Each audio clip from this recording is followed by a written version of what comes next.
आप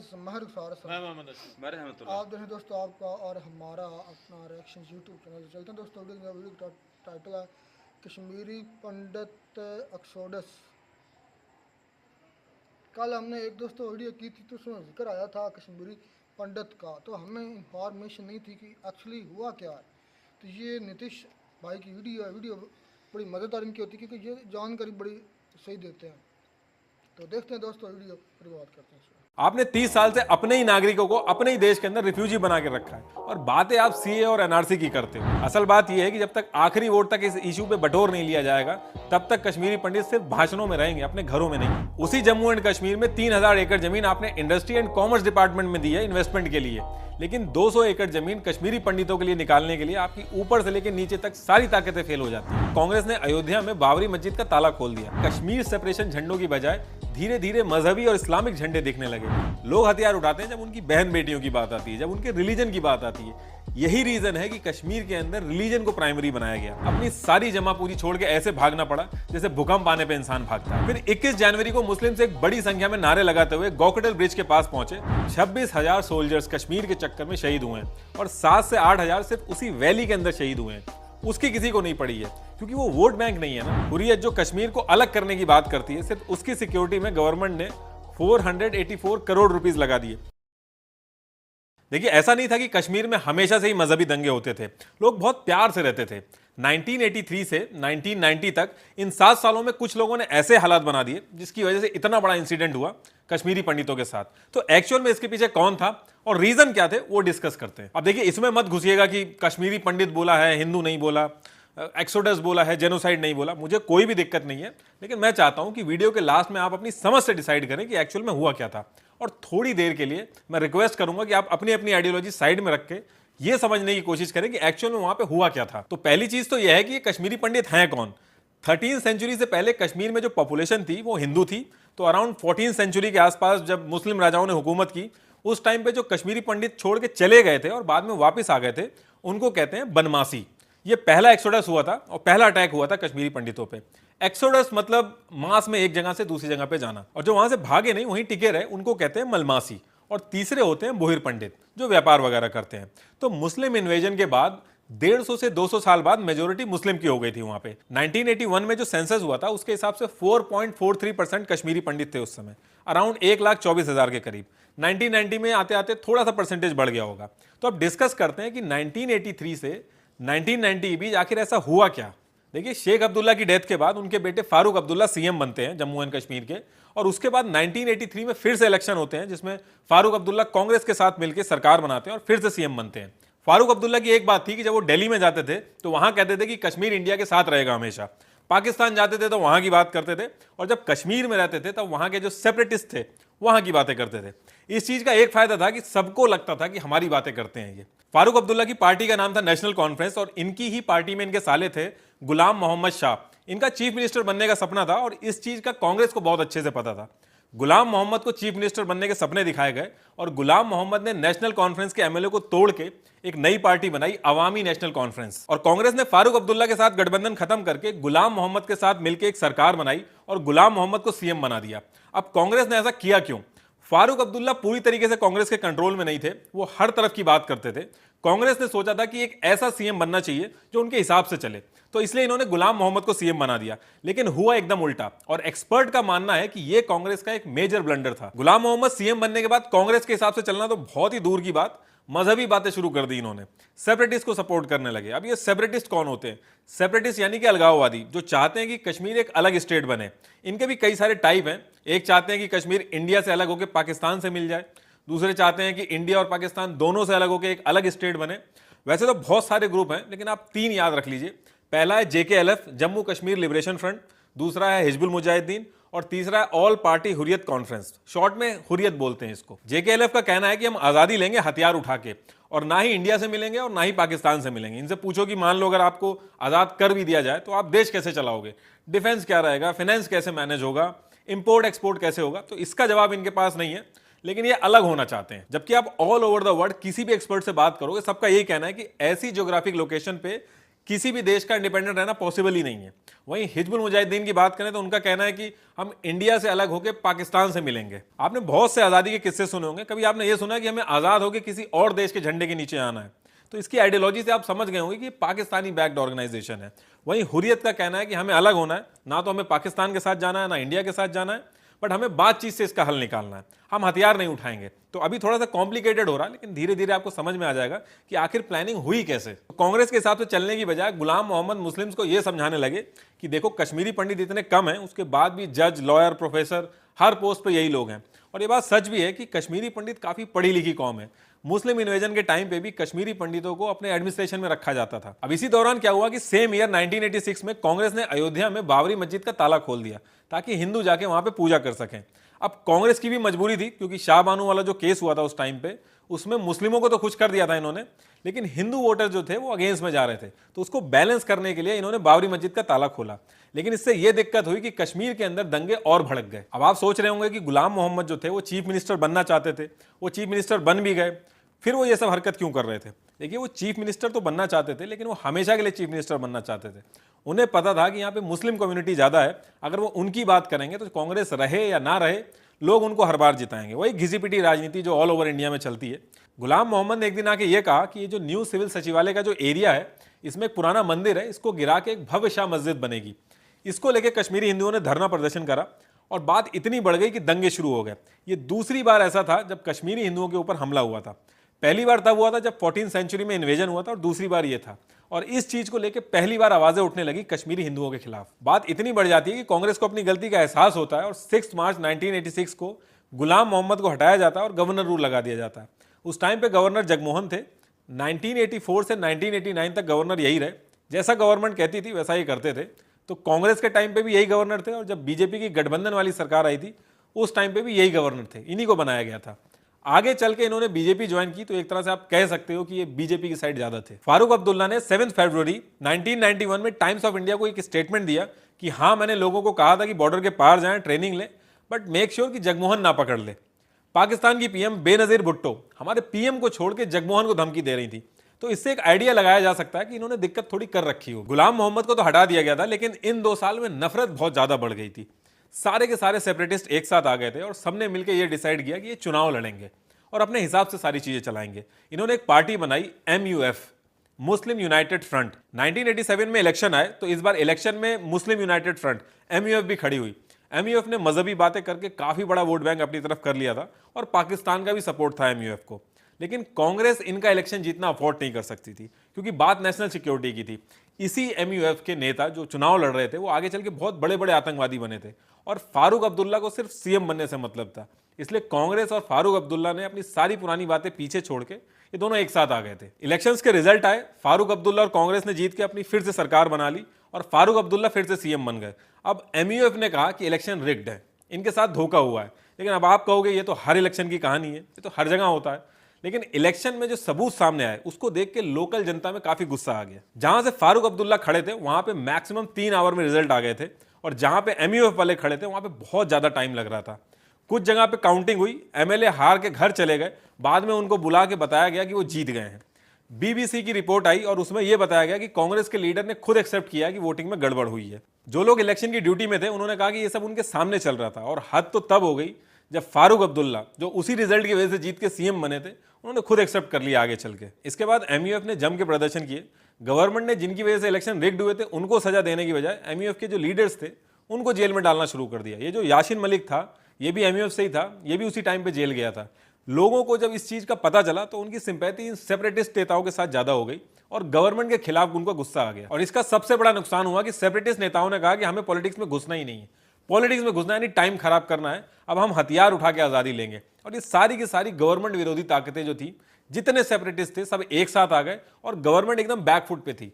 JKLF इस time पे सबसे ज्यादा एक्टिव हुई। जितने यंग कश्मीरी थे इनको पाकिस्तान भेजा जाने लगा ट्रेनिंग के लिए। MUF के नेता ये जो इलेक्शन लड़ रहे थे ये आगे चल के सारे आतंकवादी बने। इनका जो मेन लीडर था सैयद सलाउद्दीन, ये हिजबुल मुजाहिदीन का मेन कमांडर बना। उसी टाइम पे एक सुपर पावर रशिया को अफगानिस्तान ने हरा के वापस भेजा था, और ये इसलिए हुआ क्योंकि अमेरिका ने जिहाद का सहारा लेके पाकिस्तान के थ्रू ट्रेनिंग, पैसे और हथियार पहुंचाए थे अफगानिस्तान में।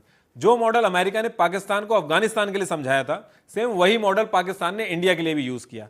जो पैसे और हथियार अमेरिका से आते थे, उसका कुछ पोर्शन ये लोग कश्मीर में भी भेजने लगे। और पाकिस्तानी कश्मीरियों को यही चीज समझा रहा था कि एक सुपर पावर को जब जिहाद से हराया जा सकता है तो इंडिया क्या चीज है। और ये सारी चीजें पाकिस्तान की जो पीएम है, इन्होंने ऑन रिकॉर्ड बोली। यही रीजन था कि कश्मीर सेपरेशन झंडों की बजाय धीरे धीरे मजहबी और इस्लामिक झंडे दिखने लगे और ये कश्मीर सेपरेशन मूवमेंट मजहबी मोड़ ले लेता है और एंटी इंडिया सेंटिमेंट्स को एंटी हिंदू सेंटिमेंट्स में बदल दिया जाता है। ये प्रॉक्सी वॉर इतनी फिजिबल होती है कि ऑल ओवर वर्ल्ड में एक ट्रेंड सा चल गया है कि कंट्री के लोकल लोगों को गवर्नमेंट के खिलाफ करो, भड़काओ, हथियार दो, इनस्टेबिलिटी करो और उस पर्टिकुलर स्टेट को काट दो उस कंट्री से। अब आपको किसी कंट्री के लोगों को उसकी गवर्नमेंट के खिलाफ करना है और आप कहोगे कि यहाँ की रोड खराब है, यहाँ पे एजुकेशन नहीं है, तो लोग हथियार नहीं उठाएंगे। लोग हथियार उठाते हैं जब उनकी बहन बेटियों की बात आती है, जब उनके रिलीजन की बात आती है।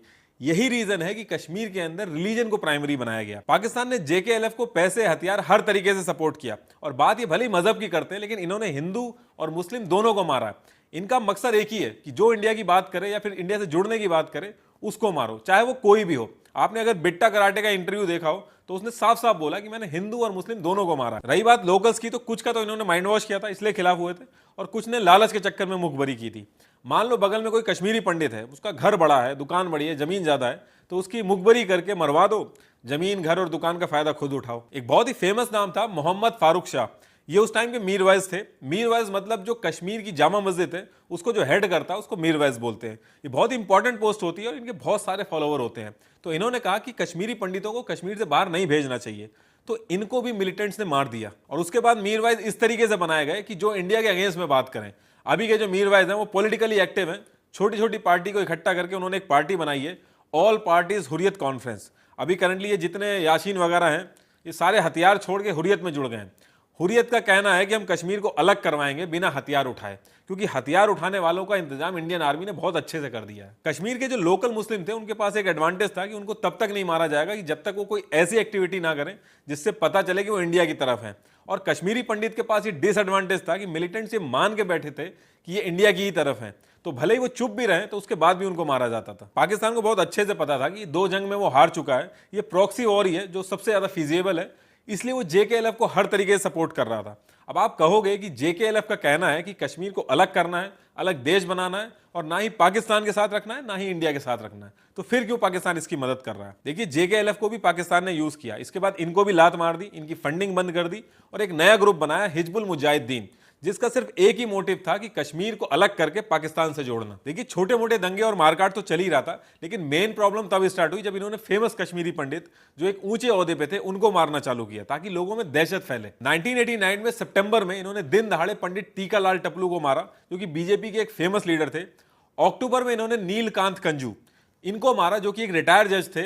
इन्होंने मकबूल भट्ट को फांसी की सजा दी थी। 8 दिसंबर को इन्होंने हदी पार कर दी। इन्होंने इंडिया के होम मिनिस्टर की बेटी को किडनैप किया और अपने 5 आतंकवादी छुड़वाए। देखिए, ये सब करने के बाद मिलिटेंट्स का जो कॉन्फिडेंस था वो आसमान छू रहा था कि इंडिया की पूरी गवर्नमेंट इन्होंने घुटनों पे लाकर रख दी थी।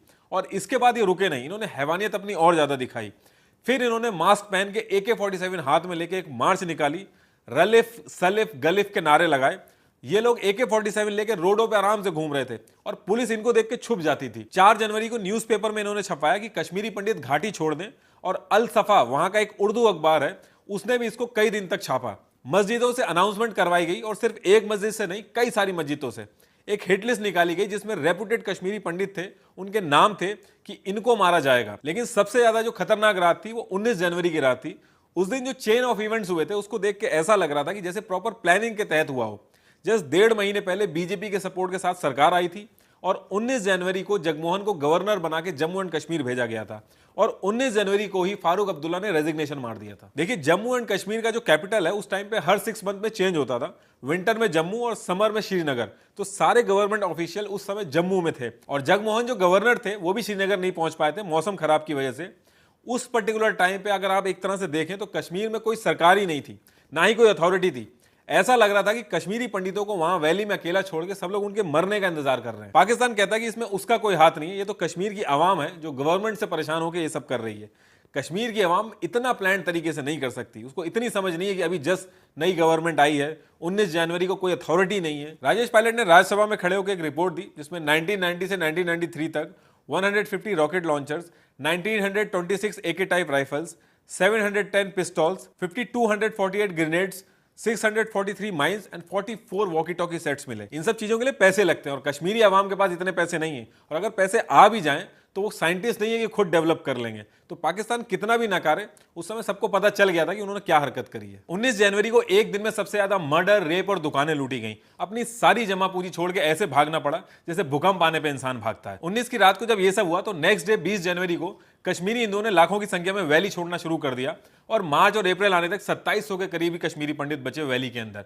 अपना घर और जमीन छोड़ के ये लोग कैंप में रहने लगे। जिनके पास पैसे थे या रिश्तेदारों का सपोर्ट था उन्होंने अपना इंतजाम कर लिया, लेकिन जिनके पास पैसे नहीं थे वो 30 साल से वेट कर रहे हैं अपने घर वापस आने का।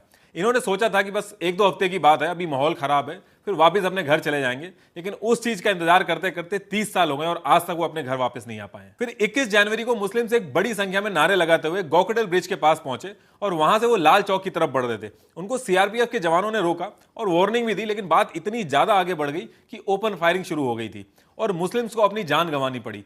इंडिया की रिपोर्ट के हिसाब से 28 डेथ हुई थी और एक इंटरनेशनल ह्यूमन राइट ऑर्गेनाइजेशन के हिसाब से 50 डेथ हुई, और जो वहां के सर्वाइवल थे उनके हिसाब से 280 लोगों की डेथ हुई थी। कुछ मुस्लिम्स चाहते थे कि कश्मीरी हिंदू वैली छोड़ के ना जाएं। वजाहत जो कि फॉर्मर अथॉरिटी थे वैली के अंदर, इन्होंने गवर्नर को रिपोर्ट भी किया था कि इनके पास मुस्लिम्स आए हैं जिनकी ये डिमांड है कि कश्मीरी पंडित को बाहर ना भेजा जाए, उनको रोक लिया जाए, क्योंकि अगर कश्मीरी पंडित बाहर चले गए तो आर्मी को फ्री हैंड मिल जाएगा हमारे ऊपर कार्रवाई करने के लिए। अब यहां से जो जगमोहन के अगेंस्ट में है, उनका यह कहना है कि जगमोहन ने कश्मीरी पंडितों को बाहर जाने के लिए बढ़ावा दिया, इनफैक्ट गाड़ियां प्रोवाइड कराई कैंप तक पहुंचाने के लिए, और ये सब जानबूझ के किया क्योंकि आर्मी को फ्री हैंड मिलेगा उस एरिया पे कंट्रोल करने के लिए। और जो लोग जगमोहन के सपोर्ट में थे उनका यह कहना था कि इन्होंने बहुत ही सही किया, क्योंकि अगर वो ऐसा नहीं करते तो और जाने जाती। इसके डेटा को लेकर बहुत ज्यादा बहस हो रही है। कोई ट्वीट कर रहा है कि मुस्लिम ज्यादा मरे थे, कोई ये ट्वीट कर रहा है कि हिंदू ज्यादा मरे थे। 26,000 सोल्जर्स कश्मीर के चक्कर में शहीद हुए हैं और 7 से 8,000 सिर्फ उसी वैली के अंदर शहीद हुए हैं। उसकी किसी को नहीं पड़ी है क्योंकि वो वोट बैंक नहीं है ना। पीपी कपूर ने जब आरटीआई डाली तो उसमें ऑफिशियल डेटा ये आया कि 89 कश्मीरी पंडित्स ने मिलिटेंसी के कारण अपनी जान गंवाई है। पीपी कपूर ने जो आरटीआई डाली थी उसमें 1989 मेंशन नहीं था, सिर्फ 1990 मेंशन था, ये ईयर मेंशन था खाली। जब दोनों ईयर का एक साथ पूछा गया तो 219 कश्मीरी पंडितों ने मिलिटेंसी के कारण अपनी जान गंवाई, लेकिन जो एक्चुअल वहां के सर्वाइवर हैं अगर उनका रिकॉर्ड पूछा जाए तो उनके हिसाब से हजारों में यह संख्या थी। 2011 की रिपोर्ट के हिसाब से ऑलमोस्ट 1.5 लाख कश्मीरी हिंदुओं ने कश्मीर छोड़ा है। 18,735 मुस्लिम्स ने भी कश्मीर छोड़ा है। ये वो मुस्लिम थे जो गवर्नमेंट ऑफिशियल्स थे या कश्मीरी हिंदुओं का सपोर्ट कर रहे थे या फिर इंडिया के साथ मिलने की बातें कर रहे थे। तो अब बात यह आती है कि आखिर इसमें गलती किसकी है। देखिए, गवर्नमेंट और एडमिनिस्ट्रेशन का एक कंप्लीट फेलियर था। इस चीज से आप अंदाजा लगा सकते हैं कि जब आप एक वीक गवर्नमेंट चुनते हैं तो उसके क्या क्या कॉन्सिक्वेंसेज हो सकते हैं। वीपी सिंह चाहते तो आर्मी दिसंबर में भी भेज सकते थे जब इंटेलिजेंस की रिपोर्ट आई थी, लेकिन वो खुद इतने डरे हुए थे कि होम मिनिस्टर को जब घुटनों पे ला दिया तो मेरे साथ भी कुछ भी हो सकता है। फारूक अब्दुल्ला, इन्होंने 1989 में 70 आतंकवादी रिलीज कर दिए जेल से, जिन्होंने आगे चल के इतना बड़ा बड़ा नुकसान किया। इसके बारे में इनसे कोई नहीं पूछता। हुर्रियत जो कश्मीर को अलग करने की बात करती है, सिर्फ उसकी सिक्योरिटी में गवर्नमेंट ने 484 करोड़ रुपीज लगा दिए। 21 करोड़ उसकी लग्जरी होटल में लगाए और 26 करोड़ उनके ट्रांसपोर्टेशन में लगा दिए। ऐसा लगता है कभी कभी कि गवर्नमेंट जनता के साथ मजाक कर रही है। आप कहते हो कि कश्मीरी हिंदुओं ने हथियार क्यों नहीं उठाए। देखिए, गली मोहल्ले के मजहबी दंगे नहीं थे, इसमें ऊपर से लेकर नीचे तक बहुत बड़ी बड़ी ताकतें लगी हुई थी। एक कंट्री से वॉर लड़ने जितना पैसा भी लगा दिया जाता या हथियार भी दे दिए जाते, उसके बाद भी नहीं जीत पाते, क्योंकि जब अपनी गवर्नमेंट ही बैठ के तमाशा देख रही है तो फिर उसमें कुछ नहीं हो सकता। आज की डेट तक इंडिया में कई गवर्नमेंट्स आई और गई, चाहे वो अभी की गवर्नमेंट ले लो आप, चाहे पहले की गवर्नमेंट ले लो। कुछ ने सरेआम बेवकूफ बनाया और कुछ ने क्रेडिट पूरा लिया लेकिन काम अधूरा किया। आपने 30 साल से अपने ही नागरिकों को अपने ही देश के अंदर रिफ्यूजी बना के रखा है और बातें आप सीए और एनआरसी की करते हो। मतलब अपना तेल जमीन पे रखा है और दूसरे को कढ़ाई उठा के दे रहे हो आप। 2015 में गवर्नमेंट ने कहा था कि इनको हम वापस लाएंगे। आज की डेट तक 7 साल से भी ज्यादा हो गया है, लेकिन सिर्फ 15% कंस्ट्रक्शन का काम कंप्लीट हुआ है। उसी जम्मू एंड कश्मीर में 3000 एकड़ जमीन आपने इंडस्ट्री एंड कॉमर्स डिपार्टमेंट में दी है इन्वेस्टमेंट के लिए, लेकिन 200 एकड़ जमीन कश्मीरी पंडितों के लिए निकालने के लिए आपकी ऊपर से लेकर नीचे तक सारी ताकतें फेल हो जाती हैं। 2014 के मैनिफेस्टो में, 2019 के मैनिफेस्टो में, हर मैनिफेस्टो में यह चीज मेंशन है कि कश्मीरी पंडितों को उनको जमीन दी जाएगी, लेकिन आज तक वो जमीन मिली नहीं है, क्योंकि सबको पता है कि वो मैनिफेस्टो पढ़ता ही कौन है। असल बात यह है कि जब तक आखिरी वोट तक इस इशू पे बटोर नहीं लिया जाएगा तब तक कश्मीरी पंडित सिर्फ भाषणों में रहेंगे, अपने घरों में नहीं। तो जी दोस्तों, वीडियो होगी ख़त्म। नीतीश भाई ने समझाया तो अच्छा था, लेकिन ना एक थोड़ी सी सुना मिस्टेक तो मैं नहीं कहूँगा, इनका एक गैप सब में कम्युनिकेशन गैप मैं तो इसको कहूँगा। ये बहुत स्पीड में बोलते हैं। असल में वीडियो जो है ना, अगर वो स्लो बोलें तो ज़्यादा लंबी मसला ये नहीं असलम भाई, जब आप इस तरह के मुद्दे पर बोल रहे हो ना, तो कम अज़ कम ना ये आप 18-19 मिनट की या 30 मिनट की हो जानी थी, ज़्यादा क्या होना था। लेकिन थोड़ा स्लो बोलते हैं तो और ज़्यादा चीज़ें अच्छी दुर्राटी कर टाइप। और दुरुस्त राठी थोड़ा सा सही तरीके से बोलते हैं। तो अब बात करते हैं मेन, मैंने जो इस वीडियो का क्रक्स निकाला ना, जो इस सारे जीनोसाइड से मिले या जो अफरा तफरी बनी है, इसका जो मेन मुद्दा था ना, वो था फारूक अब्दुल्ला। अब हर एक की अपनी अपनी सोच है। ये था दोगला बंदा उस वक़्त के बाद, अब भी इसकी वजह से ये सारे फसाद आया। कांग्रेस ने डंडी मारी, जिस तरह अब हमारी गवर्नमेंट कर रही है कि 17 सीटें सीटें जीती है नून लीग, गवर्नमेंट में बैठी है। जब भी, ये बिल्कुल नीतीश भाई ने बात सही कही है, उसने कहा जब भी कमज़ोर गवर्नमेंट या कमज़ोर नेता आप गवर्नमेंट उसको दे देंगे, मतलब जो जिसके साथ आवाम नहीं है, तो आपके मुल्क में अनारकी फैलेगी। ये बात, ये था क्रक इस वीडियो का, ये था मेन चीज़। और उस जलती पर तेल डाला पाकिस्तान में। आग तो पहले भड़क चुकी थी फारूक अब्दुल्ला की शक्ल में, लेकिन उस पर तेल किधर से आ गया, जल तो पहले रही थी, बम बन गया, बिल्कुल और तेज़ हो गई, धमाका हो गया। और वो धमाका हुआ जीनोसाइड, मैं तो जीनोसाइड ही कहूँगा, एक्सोडस एक अलग सीन है। तो इसमें पाकिस्तान का भी हाथ है। लेकिन मैं जो किसे कहते हैं हमारे यहाँ कहते हैं सब्र शेखनी, अब उसकी एक पूरी स्टोरी है, वो नहीं मैं बता सकता। लेकिन उसने कहते हैं कि 7 गांव उजाड़ दिए थे, एक औरत थी, झूठ बोल बोल कर, मतलब कि ना इस तरह करके उसकी बात उसको कत्ल करवाते। ये सच्ची स्टोरी है, ये बातें ख्याली नहीं है, सब्र हुई थी। उसने 7 गांव इर्द गिर्द के उजाड़ दिए थे। तो मैं कहता हूँ कि इस एक्सोडस का या इस जिनोसाइड का, पंडित के एक्सोडस का जो सब्र है ना, वो फारूक अब्दुल्ला है। आगे आपकी राय जो भी आप दे सकते हैं। तो अच्छा, ये जो थी ना, इसमें मतलब कि हिस्ट्री बैक से बड़े शुरू से एक्सप्लेन किया कि किस तरह मतलब कि वहाँ पर राज हुआ। तो इसके भाई के मुताबिक तो यही था 2 मतबा एक्सोडस हुआ। कि जो है ना, जब औरंगजेब या मतलब कि जो मुग़ल बादशाह थे, उनके आने से पहले कश्मीर में जो पॉपुलेशन थी वो हिंदुओं की ज़्यादा थी। तो वो बाद में आया, तो उन्होंने फिर वो का ज़्यादा, फिर मुस्लिम पॉपुलेशन कैसे ज़्यादा होगी, ये भी तो क्वेश्चन एक है कि जब थी उनकी ज़्यादा तो मुसलमानों की सोवे थे, नहीं वो क्या तरह का एक्सोडस हुआ। एक मैसी जो हिंदुओं की कम्युनिटी थी, उधर से उनको निकाला गया, मुस्लिम के हिंदू। हिंदुओं की कम्युनिटी को। अच्छा, तो दूसरा ये है, तो इस भाई ने जैसे बताया गया था, वैसे ना ये ज़्यादा मैं देखूँ ना तो एक पॉलिटिकल एक स्टैंड है भाई हकीकत में। तो सियासतदानों ने वहाँ पर इसका मतलब कि सारा कुछ किया है, चाहे वो जो भी है, इसमें इंडिया की खुद पार्टी जो थी, गवर्नमेंट थी उस वक़्त की, वो सारी शामिल थी। किसी एक सारे मिले हुए थे। सारे मिले हुए थे ऊपर से नीचे तक। एक किसी एक को ख़ास तौर पर जो है ना, वो किसी को हम बुरा नहीं कर सकते, कह सकते, ब्लेम नहीं कर सकते कि एक अकेले बंदे ने किया। भाई ये काफ़ी टाइम तक चलता रहा है, 2-3 गवर्नमेंट आई गई हैं, उनमें भी यही काम चलता रहा, किसी ने इसको ख़त्म करने अच्छा, की कोशिश कांग्रेस का नहीं ये की। सारा लुच्चा था, मैं सीधी बात कर, कांग्रेस ये सारे स्टंट करती रही है। फारूक अब्दुल्ला था, वो क्या कहते हैं कि एक किस्म का टाउट था उनका, और वो उसको कहते हैं मुनाफिक था। तो उसने ये सारे गेम रची है, उसकी वजह से फिर पाकिस्तान ने भी जलती में हाथ सेके हैं, तेल डाला है। जो जहाँ तक पाकिस्तान कर सका उन्होंने हथियार दिए, भाई बता रहा है। 3 उसने बताया, 3 मेन ब्रांचेस थी इनमें कश्मीरियों की, एक थे JKLF, एक थे हुर्रियत, हुर्रियत पसंद। और एक वो और बता रहा था उनका बनाया। तो उन तीनों ने जब ये देखा अच्छा, ना, इन तीनों की जो है ना, कह लें कि सोच भी जो थी अलग अलग थी। हाँ तीनों के अलग एक अलग। कहता था कि भाई हमने पाकिस्तान के साथ मिलना है, दूसरा कहता था कि नहीं पाकिस्तान के साथ नहीं मिलना, एक अलग कंट्री बनाना है हमने। जिसमें ये ना है इंडिया मलक के साथ याद सिंह। मिलना है, ना पाकिस्तान के साथ मिलना है, हमने अलग बनाना है। और दूसरा तीसरा जो था वो उसका कुछ थोड़े से विचार जो थे कि इंडिया के साथ मिलना है। बाकी अगर बात की जाए फ़ारूक अब्दुल्ला की, तो फ़ारूक अब्दुल्ला कह लें कि एक किस्म का मैं तो यही कहूँगा कि जो असल जो मुड है ना, जो बेस है असल लड़ाई की फसाद की, वो यही है बंदा। जैसे अगर आप इस भाई ने भी बोला कि एक निकाम हुकूमत जो है, जो जिसमें इतनी कैपेबिलिटी नहीं होती कि वो अपने लोगों के साथ कैसे यानी कि उनको लेके चलेगी, तो यही फ़ारूक अब्दुल्ला जो है जब कह लें कि उस हुकूमत में आया तो सारी जितनी भी लोच जो थी वो इसी बंदे की वजह से तली गई।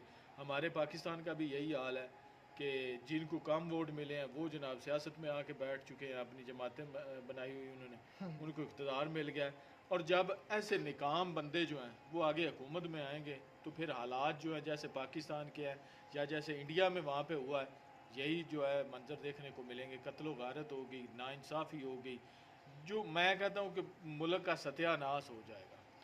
तो और इसी वजह से वहाँ पे भी हुआ है। वहाँ पर हुआ है, और वहाँ पर 26,000 जो इंडियन सोल्जर वो मारे गए हैं, तो ये बहुत बड़ी तादाद 26,000 है।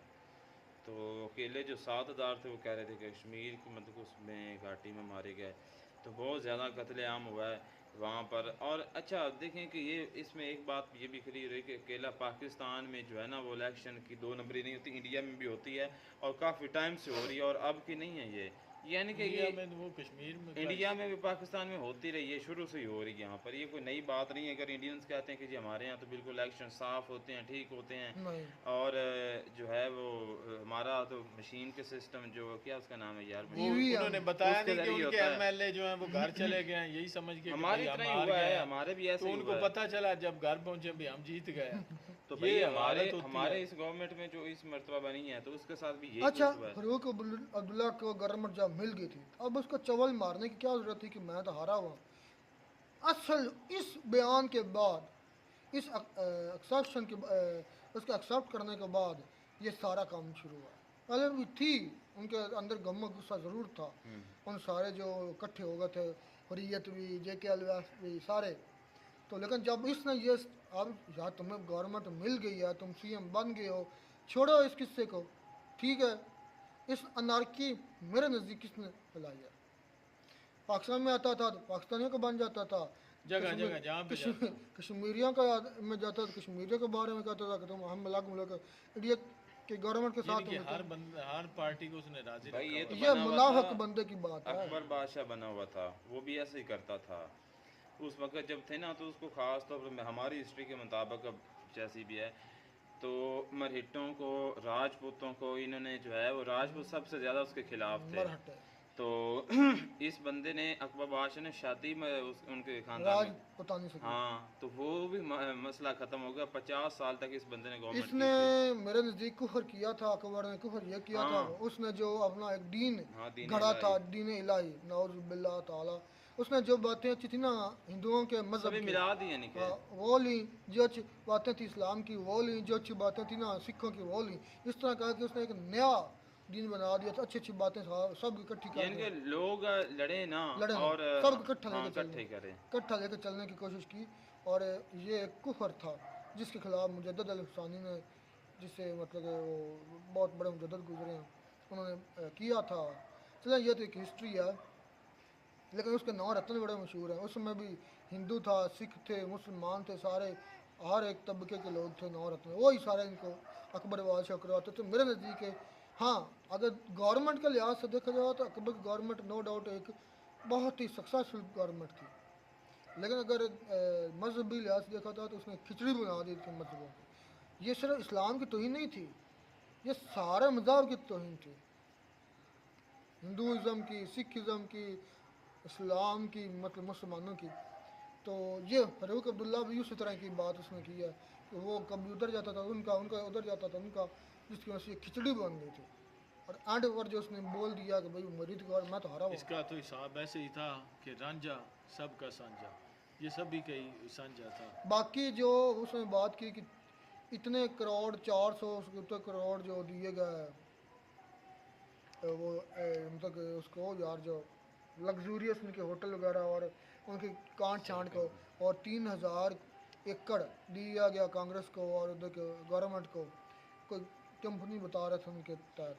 लेकिन 200 एकड़ या 100 एकड़ ज़मीन जो पंडित थे उनको नहीं दी गई।